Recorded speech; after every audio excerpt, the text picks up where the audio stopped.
चलिए हम लोग क्लास 9 का मॉडल सेट 2024-25 हिंदी का आज क्वेश्चन देखने वाले हैं।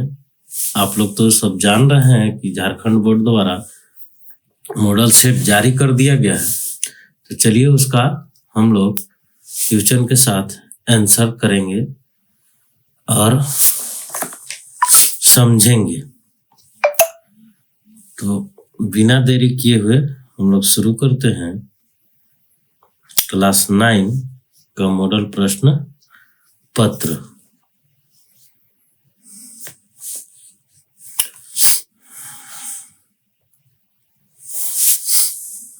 जैसा कि देख रहे हैं आप लोग, झारखंड शैक्षणिक अनुसंधान एवं प्रशिक्षण परिषद रांची झारखंड द्वारा 24-25 का ये मॉडल सेट है ना। चलिए, समय आप लोग को 1.5 घंटा मिलना है। 40 नंबर का आप लोग का एग्जाम होगा, ठीक है। OMR प्रश्न पत्र पर आप लोग को लिखना है ना। निर्देशानुसार सावधानी पूर्वक हम लोग को भरते हुए करना है, क्योंकि OMR सीट पर एक बार गलत हो गया तो फिर उसको सुधारा नहीं जा सकता है ना। बात बाकी तो आप लोग समझते ही हैं। निम्नलिखित गद्यांश को ध्यान पूर्वक पढ़कर दिए गए प्रश्नों के लिए सही उत्तर का चयन करें। महात्मा गांधी का जन्म सन 2 अक्टूबर 1869 को गुजरात के पोरबंदर में हुआ था। उनका पूरा नाम मोहनदास करमचंद गांधी था।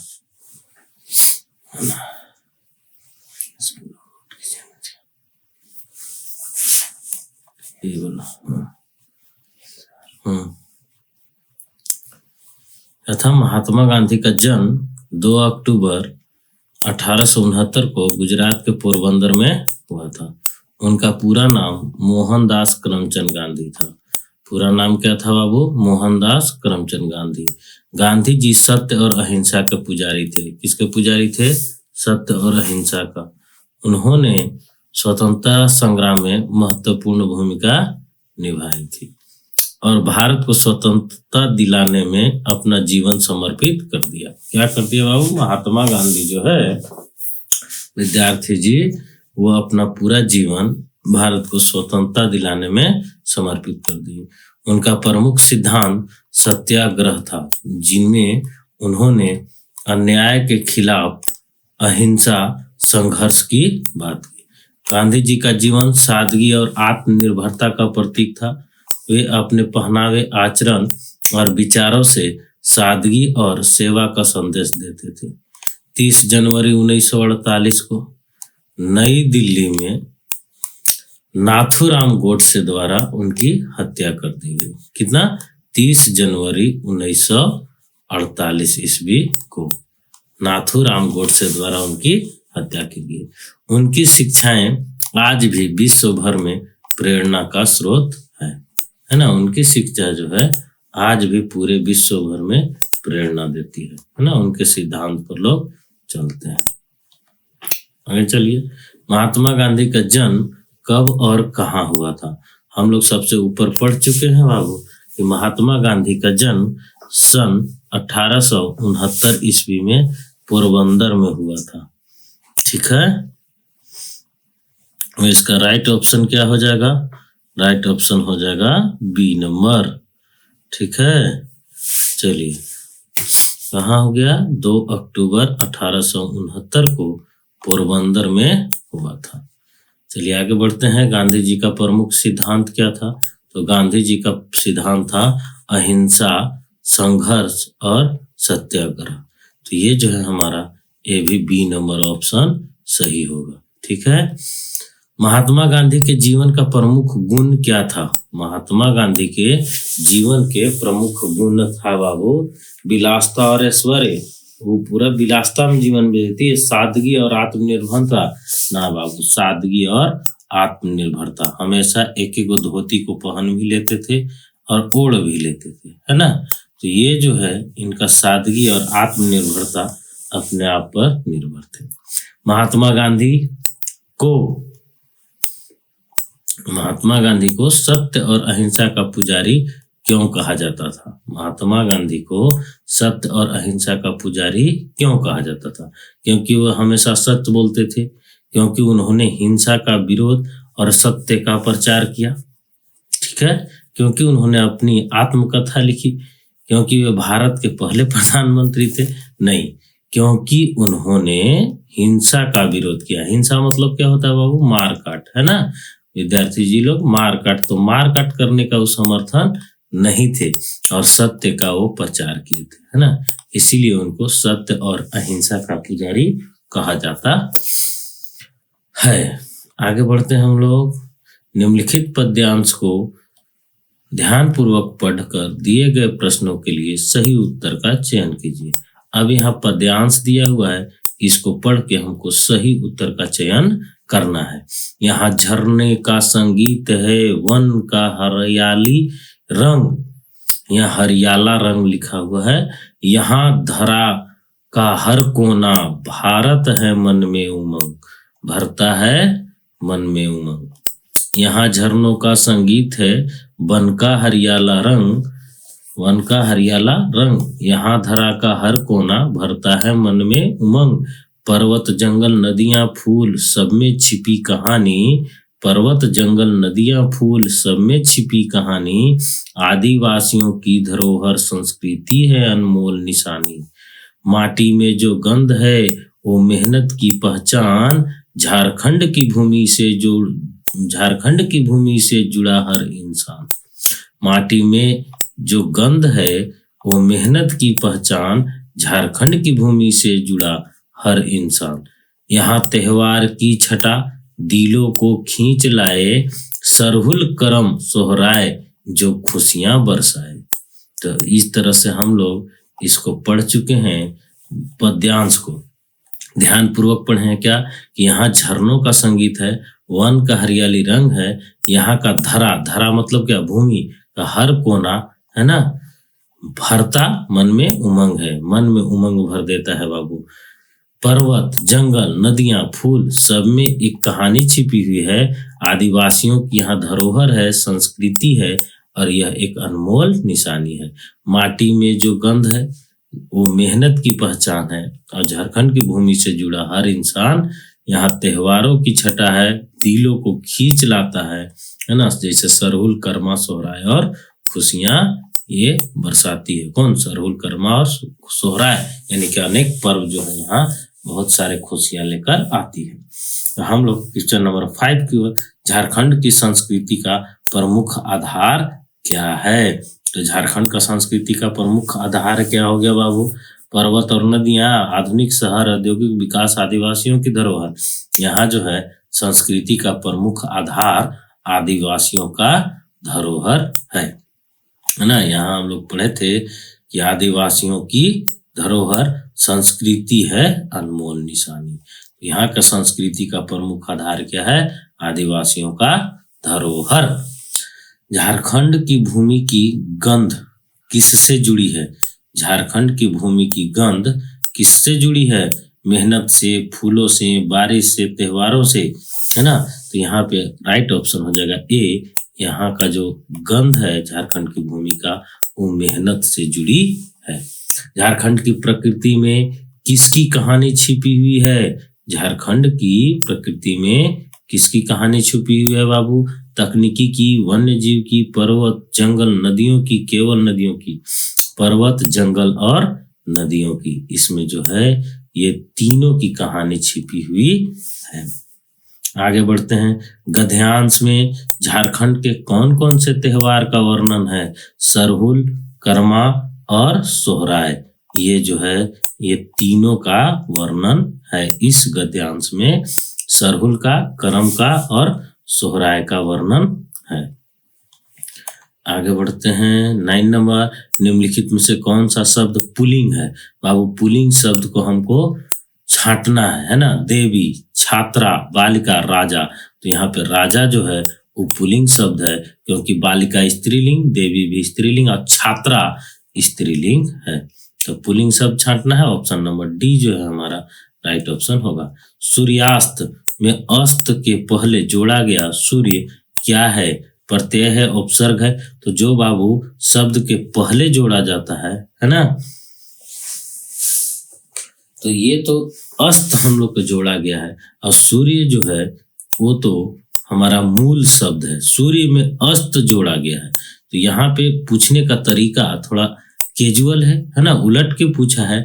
लोग इसमें गलती कर देगा कि किसी के पहले जो जुड़ता है उसको हम लोग उपसर्ग कहते हैं और बाद में जुड़ता है उसको प्रत्यय कहते हैं।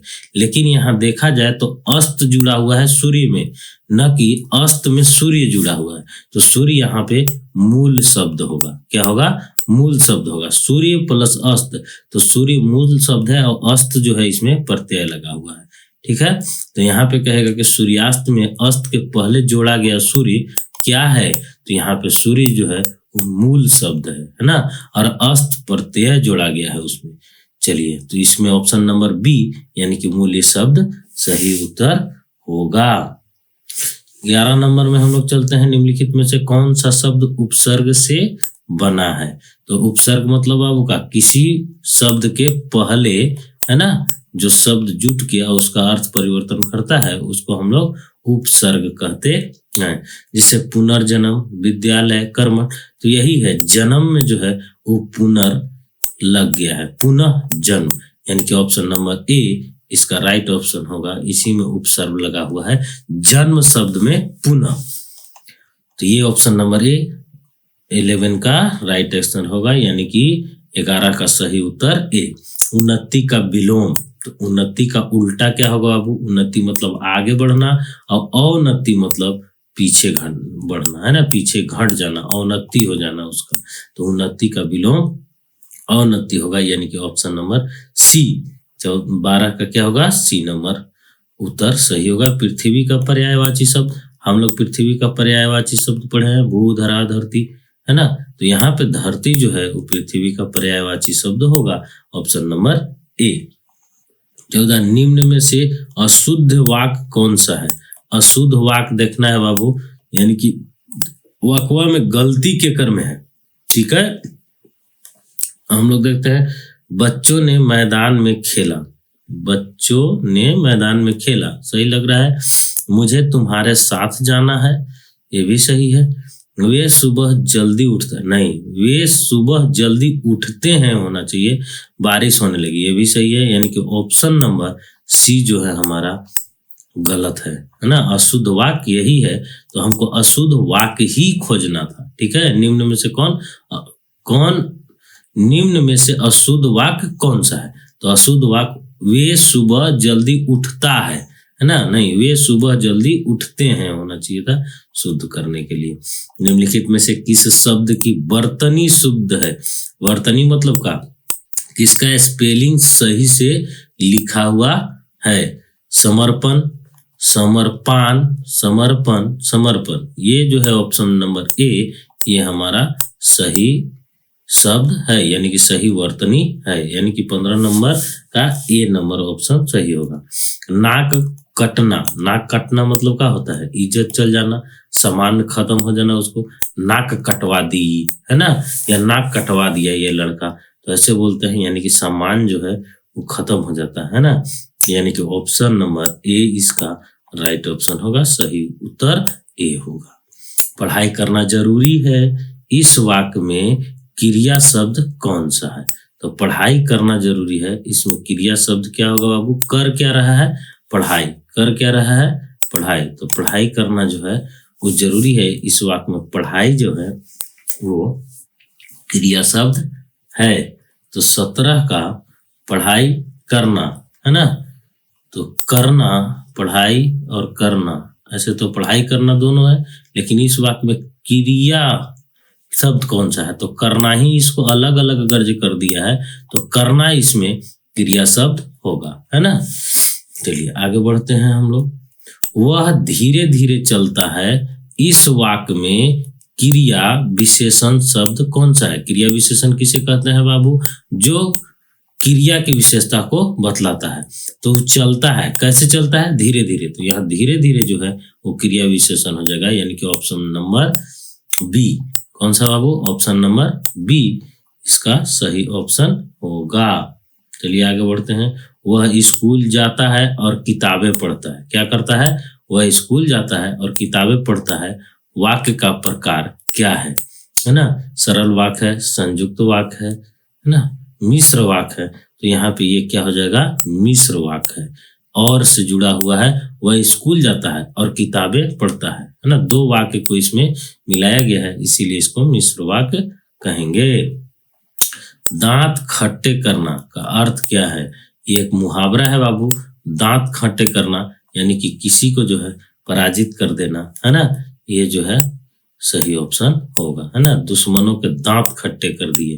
भारतीय सैनिक ने दुश्मनों के दांत खट्टे कर दिए, यानी कि वो लोग को पराजित कर दिए। ठीक है, आगे बढ़ते हैं। निम्नलिखित गद्यांश को ध्यान पूर्वक पढ़कर दिए गए प्रश्नों के लिए सही उत्तर का चयन करें। तो पढ़ते हैं बाबू इसको हम लोग। अब दिए गए उत्तर का सही से चयन करेंगे। धीरे धीरे सब कुछ बदल रहा है।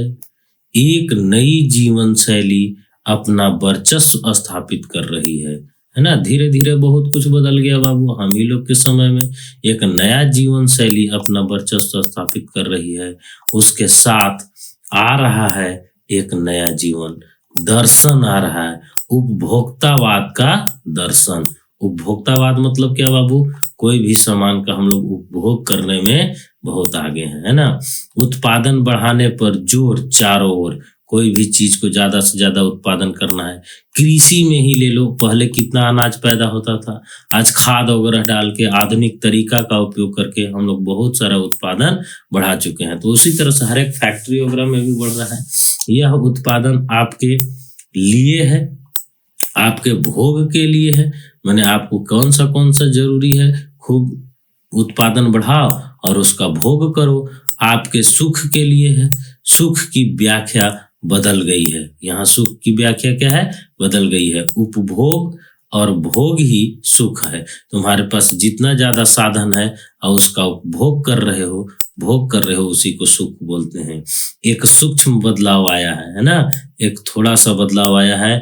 नई स्थिति में उत्पाद को आपके लिए है, उत्पाद तो आपके लिए है, पर आप यह भूल जाते हैं कि जाने अनजाने आज के माहौल में आपका चरित्र भी बदल रहा है। उत्पाद तो आपके लिए है, ये है जो उत्पादन हो रहा है, लेकिन आजकल के माहौल में आपका चरित्र बहुत ज्यादा बदल रहा है और आप उत्पाद को समर्पित होते जा रहे हैं, है ना। जितना भी उत्पाद है अपने आप को उसके प्रति समर्पित करते जा रहे हैं। जैसे कि मोबाइल है, तो मोबाइल हमारे प्रति समर्पण होना चाहिए, न कि हम उसके प्रति समर्पित हो जाएं।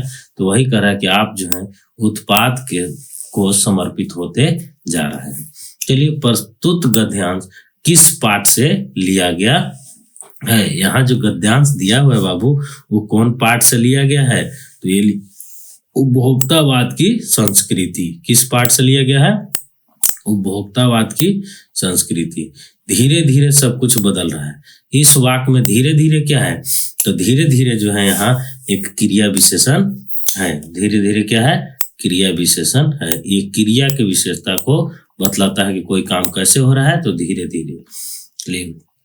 गद्यांश के अनुसार वर्तमान जीवन शैली किस पर आधारित है? ये जो गद्यांश हम लोग पढ़ लिए, इसके अनुसार हमारा जो जीवन है वो किस पर आधारित है? तो ये जो हमारा है समाजवाद, उपभोक्तावाद, उपभोक्तावाद पर आधारित है। यानी कि ऑप्शन नंबर बी हमारा सही ऑप्शन होगा, सही आंसर होगा। गद्यांश में उत्पादन बढ़ाने पर जोर क्यों दिया जा रहा है? इस गद्यांश में किसी भी वस्तु का उत्पादन बढ़ाने पर जोर क्यों दिया जा रहा है? तो यहाँ जो है समाज में संतुलन बनाए रखने के लिए, लोगों के उपभोग और सुख के लिए। यही जो है इसका सही ऑप्शन होगा, लोगों के उपभोग और सुख के लिए। क्योंकि आर्थिक स्थिरता के लिए नहीं, नई तकनीक को बढ़ावा देने के लिए ये भी नहीं, लोगों के एकदम उपभोग और सुख के लिए। निम्नलिखित प्रश्नों के लिए सही विकल्प का चयन कीजिए। गधे का छोटा भाई किसे कहा गया? है ना, गधे का छोटा भाई किसे कहा गया था बाबू? घोड़ा को नहीं, बैल को, है ना। गधे का छोटा भाई, क्योंकि किसी को जब हम लोग उपमा देते हैं तो गधा और बैल से देते हैं, है ना। तो गधे का छोटा भाई बैल को बोला गया था। लहासा की ओर पाठ हिंदी गद्य की कौन सी विद्या है? तो लहासा की ओर क्या है? एक कहानी है, स्मरण है, यात्रा वृतांत है, निबंध है। तो ये जो है यात्रा वृतांत है, लेखक द्वारा लहासा की ओर जो है लिखा हुआ है, और ये एक यात्रा वृतांत है। गए हैं कहीं घूमने और उसी का वृतांत लिखा हुआ है। महादेवी वर्मा का जन्म किस शहर में हुआ था? तो बाबू ये तो लेखक और उनका परिचय हम लोग जब याद रखेंगे तभी इसको मार सकते हैं ना। तो महादेवी वर्मा का जन्म जो है वो हुआ था फर्रुखाबाद में। क्या हुआ था? फर्रुखाबाद में, है ना। फर्रुखाबाद लिखा हुआ रहेगा या फर्रुखाबाद लिखा हुआ रहेगा, हम लोग उसी में टिक करेंगे, है ना। चलिए, हरिशंकर परसाई जी ने कौन सी पत्रिका निकाली? हरिशंकर परसाई जी ने कौन सी पत्रिका निकाली थी? तो ये निकाले थे वसुधा। कौन सा पत्रिका बाबू? वसुधा। चलिए आगे बढ़ते हैं हम लोग। क्वेश्चन नंबर 29, 29वां नंबर में, बच्चे काम पर जा रहे हैं, कम पर नहीं, काम पर। कविता के कवि का नाम क्या है ना। बच्चे काम पर जा रहे हैं, कविता के कवि का नाम क्या है? केदारनाथ अग्रवाल, सुमित्रा नंदन पंत, है ना, और राजेश जोशी। तो हमारे यही जो है राजेश जोशी जी, ये इनको लिखे हैं कि बच्चे काम पर जा रहे हैं, है ना। और लोगों को अटपटा भी नहीं लगता है बच्चे को काम पर जाते हुए देखकर, है ना। तो ये जब कविता हम लोग पढ़ेंगे तो उसमें इसकी चर्चा होगी। अभी हम लोग केवल आंसर की ओर चलेंगे, नहीं तो वीडियो लंबा होते चला जाएगा। 30 नंबर क्वेश्चन 30वां, मृत्यु का तरल दूत किसे कहा गया है? तो मृत्यु का तरल दूत बाबू बाढ़ को कहा गया था, है ना। बाढ़ आता है वो मृत्यु का तरल दूत है। तो बाढ़ के पानी का तो सबसे पहले जो है ऑप्शन नंबर ए ही हमारा सही उत्तर हो जाएगा। रीढ़ की हड्डी, है ना। रीढ़ की हड्डी एकांकी का प्रमुख पात्र कौन है? तो रीढ़ की हड्डी जब हम लोग पढ़े थे एकांकी, तो उसका प्रमुख पात्र कौन था? मतलब इस कहानी में हीरो कौन था? प्रमुख पात्र के रूप में किसको लिया गया था? उमा को। किसको? उमा को, है ना। उमा कितनी पढ़ी लिखी थी? बीए तक पढ़ी लिखी थी, ये हम लोग जानते हैं। चलिए, मेरे संग की औरतें पाठ की लेखिका कौन है ना। तो मेरे संग की औरतें की पाठ के लेखिका कौन है? महादेवी वर्मा, कृष्णा सोबती, मृदुल्ला गर्ग। ये जो मृदुल्ला गर्ग हैं हमारे, यही लिखे थे मेरे संग की औरतें। ठीक है, तो ऑप्शन नंबर डी जो है इसका सही उत्तर होगा। निम्नलिखित पद्यांश को ध्यान पूर्वक पढ़कर दिए गए प्रश्नों के लिए सही विकल्प का चयन कीजिए। तो चलिए हम लोग ध्यान पूर्वक इसको पढ़ते हैं। रंग रंग के फूल में रीलमिल हंस रही सखियां मट्टर खड़ी, है ना। चलिए, मखमली पेटियों सी लटकी छिमिया छिपाए बीज लड़ी। छिमिया समझते हैं? मटर के पूरे खोपड़ी समेत दाना को, है ना, छिपाए हुए रहता है, तो ऊपर वाला को छिमिया बोलते हैं। फिरती है रंग रंग की तितली, अलग अलग रंग के तितली इधर उधर फिरती है। रंग रंग के फूल पर सुंदर, अब तितली जो है अलग अलग रंग की तितली अलग अलग रंग पर अगर जो फिरेगा घूमेगा तो सुंदर तो लगना ही है। फूले फिरते हैं फूल स्वयं, है ना, फूल जो है स्वयं फूले फिरते हैं। उड़ उड़ वृंतों से वृंतों पर, है ना, एक वृंत से दूसरे वृंत पर उड़ उड़ कर ये हम लोग को करते हैं। चलिए आगे देखते हैं कि अब क्वेश्चन क्या दिया हुआ है। 33 नंबर क्वेश्चन है कि प्रस्तुत काव्यांश के कवि कौन है। माने ये जो काव्यांश लिखा हुआ है इनका कवि महोदय कौन है? तो इनका है सुमित्रा नंदन पंत। ये कविता कौन लिखे हैं? सुमित्रा नंदन पंत। तो लेखक और उनके कवि ये आप लोग को याद रखना बहुत जरूरी है। इससे 3 क्वेश्चन अभी तक पूछ दिया बाबू। इस काव्यांश में रंग रंग के फूलों से कवि का क्या व्यक्त करना चाहता है ना। इस काव्यांश में रंग रंग के फूलों से कवि क्या व्यक्त करना चाहता है? रंग रंग के जो फूल लिखा हुआ है इससे कवि क्या व्यक्त करना चाहता है? प्रकृति की विविधता, यानी कि जो हमारे प्रकृति है उसमें अनेक प्रकार की बहुत सारे, है ना, जीव जंतु और बहुत सारा विविधता है ना, हर एक चीज में विविधता है।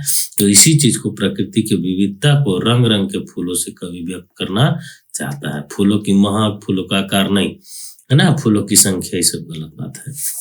चलिए, छिमिया छिपाए बीज लड़ी, पंक्ति का क्या तात्पर्य है? हम लोग उस समय ही बोले थे कि छिमिया क्या करती है? बीज और लड़ी को छिपाए रहती है। तो मटर की फलियों में छिपे बीज, है ना, तो ये जो हमारा ऑप्शन नंबर सी सही ऑप्शन होगा, यानी कि उत्तरवा इसका होगा जो बाबू 35 का, वो होगा सी नंबर। ठीक है, चलिए, प्रस्तुत काव्यांश किस कविता से लिया गया है?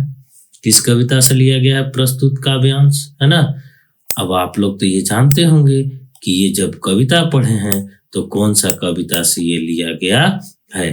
तो ये लिया गया है ग्राम श्री कविता से। कौन से? ग्राम श्री कविता। निम्नलिखित प्रश्नों के लिए सही विकल्प का चयन कीजिए। आगे बढ़ो और सभी प्रश्नों के लिए सही विकल्प का चयन करो। कबीरदास के अनुसार ईश्वर कहाँ रहते हैं? कबीरदास के अनुसार ईश्वर कहाँ रहते हैं? मंदिर में, काशी में, नाम है मंदिर, नाम है काबा, कैलाश में, प्रत्येक प्राणी के हृदय में हम वास करते हैं, है ना? तो ये जो ईश्वर हैं वो कहाँ रहते हैं? प्रत्येक प्राणी के हृदय में, न मंदिर में, न काशी में, न कैलाश पर्वत पर, है ना? चलिए, तो आगे 38 नंबर यानी कि 38 नंबर क्वेश्चन है, वाक का शाब्दिक अर्थ क्या है? वाक मतलब क्या होता है बाबू? वाक मतलब होता है वाणी। वाणी, है ना, वाणी मतलब मुंह से जो बोलते हैं हम लोग, ठीक है, दोहा पद व्याख्या नहीं, वाक मतलब होता है वाणी। चलिए आगे बढ़ते हैं। हमको रसखान की काव्य भाषा क्या है? माने कौन से भाषा में रसखान जो है अपनी कविता को लिखते थे? तो ये जो है ब्रज भाषा में रसखान जो है अपनी कविता को लिखते थे। मेघ आए कविता में मेघ का आगमन किस रूप में हुआ है? मेघ आए कविता में मेघ का आगमन किस रूप में हुआ है? बालक के रूप में, हाथी का रूप में, मेहमान के रूप में। तो ये जो है मेघ आए कविता में मेघ का आगमन मेहमान के रूप में हुआ है। तो ऑप्शन नंबर डी हमारा सही ऑप्शन होगा। तो इस तरह से बाबू हम लोग मॉडल प्रश्न पत्र के 40 क्वेश्चन का, 40 क्वेश्चन का हम लोग उत्तर देख लिए, समझ लिए, है ना? इसको पढ़ो, पढ़ते रहो और फिर एग्जाम दो। ठीक है, मिलते हैं अगले वीडियो के साथ। तब तक आप लोग पढ़िए।